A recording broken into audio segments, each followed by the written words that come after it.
olhando para as decisões de Alexandre de Moraes. Mas é verdade. Esse é o grande problema. Toda a estrutura, não só aí, a gente não pode botar só a mídia, não.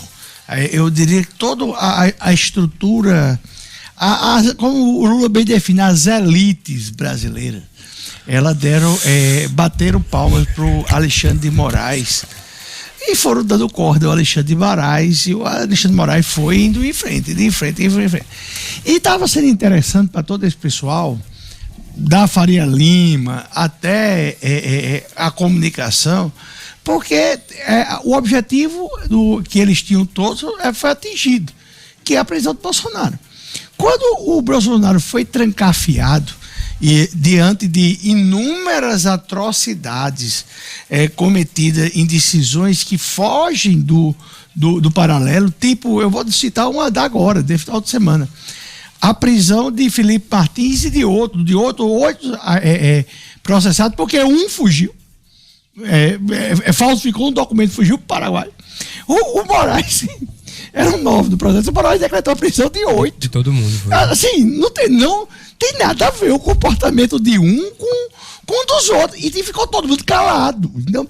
Enquanto tá com esse pessoal, tudo bem. Mas aí, agora, o Alexandre de Moraes, pelo jeito, perdeu a serventia para a Rede Globo, para o Estadão, para a Folha, para o Globo, para todo esse pessoal. E para os próprios banqueiros, que você acha que o dono de Itaú, o dono do Santander, o dono do Bradesco, o dono do BTG, todos eles não ficaram irritadíssimos. Por quê? Porque a esposa de Moraes estava recebendo 3 milhões e 600. Dinarte, o valor é tão alto que isso é valor de contrato nas grandes bancas de advocacia, de direito, não é valor de prestação.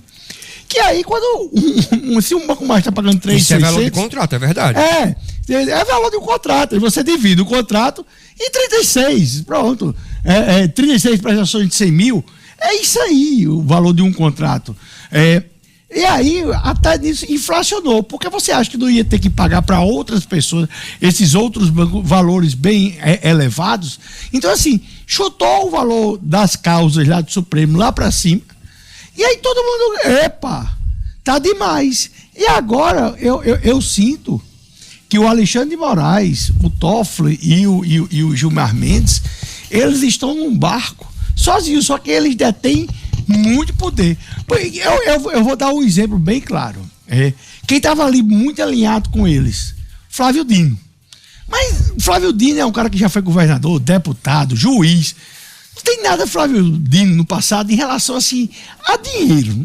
Assim, de estouro. Não tem nada.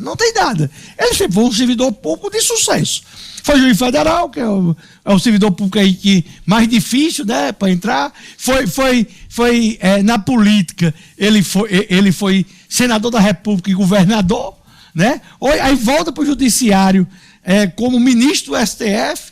Né, passou pelo parlamento, então ele sempre foi um cara de sucesso. Mas ele não tem, assim, obviamente que para se manter na política, longe de mim estar botando a mão no fogo pro Flávio Dino.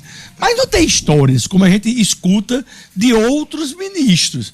Então um cara desse, ele vai olhar e vai dizer, opa, o próprio Supremo está em risco em relação à credibilidade. Então, eu acho que o Moraes, ele nesse momento, ele me parece ele já tinha sido escolhido pela direita, que com a vitória do Senado, né, se a direita ganhar o Senado, os 2/3 aí que está em jogo, se for uma ampla maioria, ele seria empichado. Isso aí já estava mais ou menos certo, mas parece que a imprensa e todo o poder do Brasil acordaram. Quem assiste o Jornal das 6 já sabe há muito tempo que o Alexandre de Moraes vem passando dos limites há muito tempo, mas todo mundo batia palma. Todo mundo era Alexandre de Moraes, herói do povo brasileiro. Em que pese o PT acusar o Michel Temer de ter dado um golpe de Estado.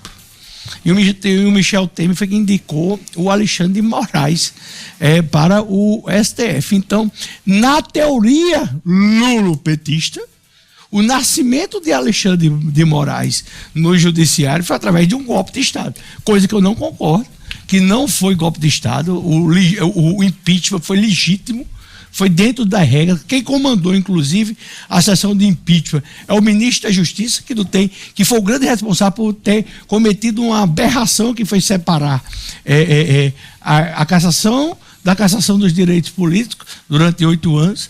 Mas está todo mundo junto e misturado, e eu acho que essa história não deverá acabar por aqui. Olha, só lembrando que 41 senadores assinaram o pedido de impeachment, mas como o Cabo Gilberto falou isso, eu não sabia, alguns retiraram a assinatura, né, depois de pressão do STF. Olha, atualmente Alexandre de Moraes acumula mais de 80 representações no Senado Federal, nenhuma delas em tramitação. A oposição, no entanto, sustenta que há um novo contexto político e jurídico que exige apuração. Ainda falando desse caso do Banco Master... Desculpa, uma dúvida. Se eles instalarem, eles não terão, né, prerrogativa de foro para isso? Se a Câmara dos Deputados decidir instalar uma CPI... Não instala não. Não instala não, né? Ele pede. Eu acho que isso aí é uma representação de 10 deputados aí, que eu vi na foto. Pedindo. E um senador, né? Pelo menos, o Magno Malta. Mas provavelmente outros assinaram também e não estão presentes. Mas eu não sei se chega o suficiente de 41 senadores. Né? Mas a Câmara poderia